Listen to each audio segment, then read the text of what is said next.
I'm pleased to announce that the government has worked with BlackRock over the recent months to launch a first-of-its-kind $2 billion climate infrastructure fund, with the goal of making New Zealand one of the first countries in the world to reach 100% renewable electricity.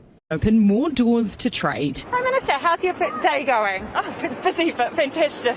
Like the doors to $10 trillion investment firm BlackRock. For BlackRock, this is the first time we've done a country-specific initiative like this. Worth about 16 trillion Kiwi dollars, that's more than the GDP of every country outside the United States and China. BlackRock is so big and powerful, it's been called the company that owns the world. 88% of the companies on S&P 500, 88% of them, the largest shareholder of those companies is either State Street, BlackRock, or Vanguard. 88% of them. It has interests in almost every aspect of modern life, like our Pfizer COVID vaccines, banks, social media and green technology. A high-level meeting with BlackRock enabled our business delegation to sit face-to-face with a number of influential individuals in the investor sector from the United States. It will be BlackRock's largest single-nation decarbonisation investment to date. The meeting BlackRock today, aside from CPTPP, what was the tenor of it? What was discussed? So what were the key things? Actually, I'd say the dominant theme was one of sustainability.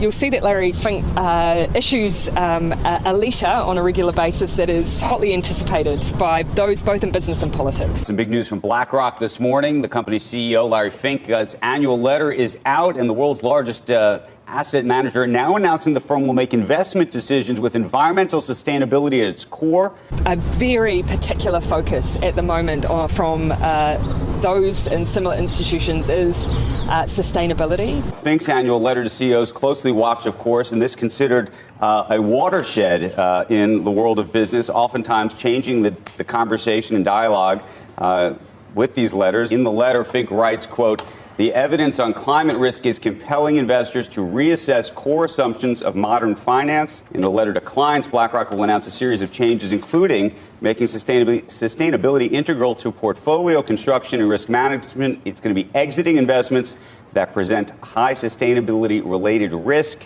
Increasingly, consumers and companies around the world and the companies our exporters supply to are making good climate practices a condition for doing businesses. Decreasing our carbon emissions is no longer a nice to have, but an essential part of doing global business. Launching new investment products that screen out fossil fuels and strengthening its commitment to sustainability and transparency in investment stewardship activities. It plans to be voting against, by the way, boards and managements that don't disclose their sustainability goals. The United Nations launched a set of 17 ambitious goals that it plans to achieve over the next 15 years. The formal name of this new plan is the 2030 Agenda.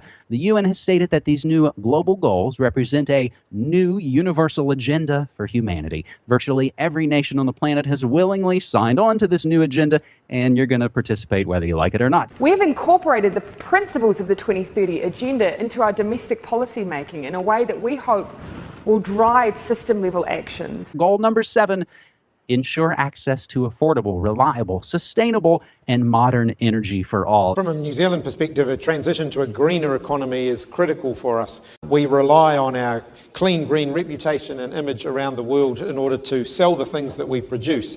Meeting with the main man, founder Klaus Schwab. And increasingly, in a world where awareness of climate change is becoming more and more pronounced every day, consumers are increasingly looking for products that are clean and green.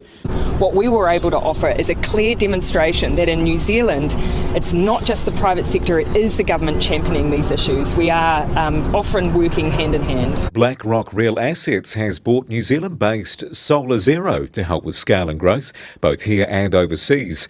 To explain all the ins and outs, BlackRock's Charlie Reid. So we represent at BlackRock Climate Infrastructure long-term institutional investors who are looking for a combination of things. They're looking for investments that deliver attractive returns, but they're also looking to make a social impact.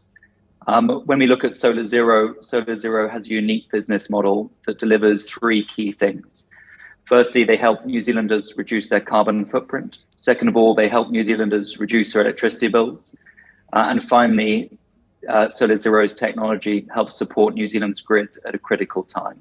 We've invested across a range of markets from Korea to Taiwan, Japan, Australia. We've been looking to enter the New Zealand market for the past 2 to 3 years. With the trajectory BlackRock has been on, it seems their influence will only grow as they acquire more and more of the world to control. If such is the case, we are headed into a dystopian world where corporations have more power than governments. I believe there's more and more science that it is proving that climate change is real and having a very large impact. We need to have a conversation with every government in the world, including our government, to be better prepared for this.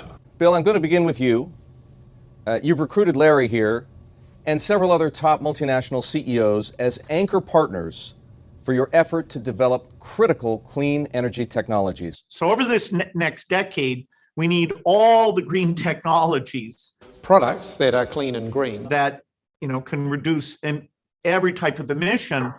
I don't think that it's an understatement to say that today is a watershed moment in our transition to 100% renewable electricity generation and our goal of net zero emissions by 2050. So to BlackRock, thank you for your confidence in our climate plans and actions. Just moments ago, you were saying how you look at everything happening perhaps as a moment of opportunity. They don't give a fuck about you. They don't give a fuck about you. They don't care about you at all. At all. At all.